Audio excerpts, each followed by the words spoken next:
Hey, I'm Whaler. And I'm Ajax. Little soul rights talk. We just had a big moment on the roof. Had to get it out, bring you in on it just as soon as it came to us. Feels like epiphany. Working out this idea of bringing Catholics and Orthodox and Protestant back into better fellowship together. One of the hang-ups is not being able to do Lord's Supper with each other, not being able to share in the Eucharist, right? So we're going to role play this for a second. I'm going to be a parishioner. You're going to do priestly things. Sure. Ajax is going to be a priest. Hood up. It's Optimus Prime stuff. This is battle mode now. So now I'm going to be a good Catholic. Taking communion. I receive the elements. We get to share in this sacrament together. Now I'm going to be a good Protestant in a Catholic church during communion.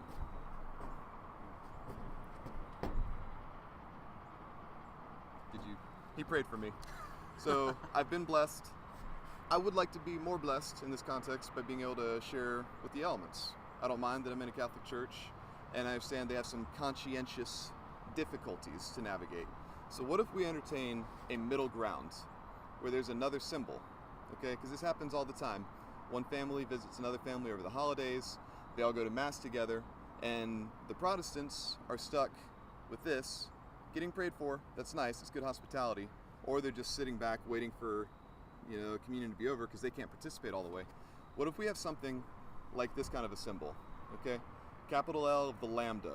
So many symbols in here. The lambda at the beginning of the term logos, which of course we worship the logos, right? We've also got two wings making up one house. Okay, there's a meeting point. I get to come up to the priest like this.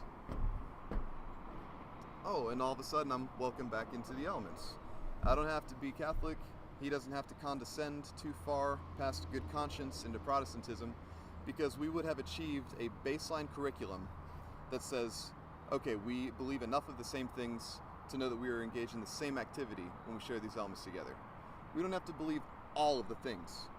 We just have to believe enough of the things together, right?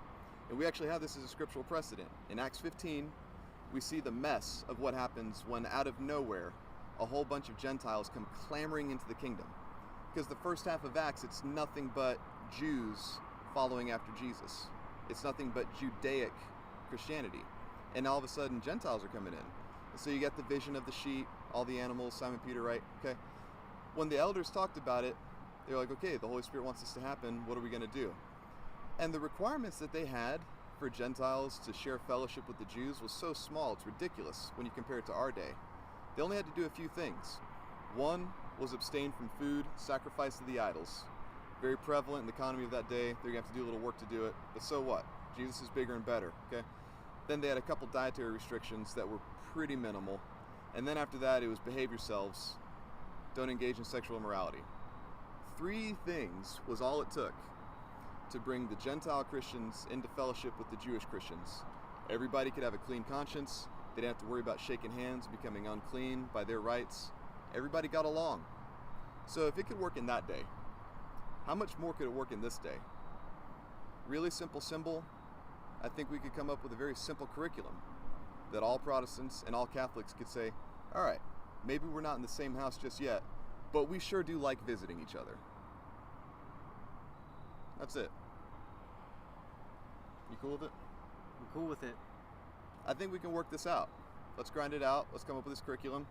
Let's drop a symbol. Let's make it happen. I'm Whaler. I'm Ajax. We are the Soul Rights.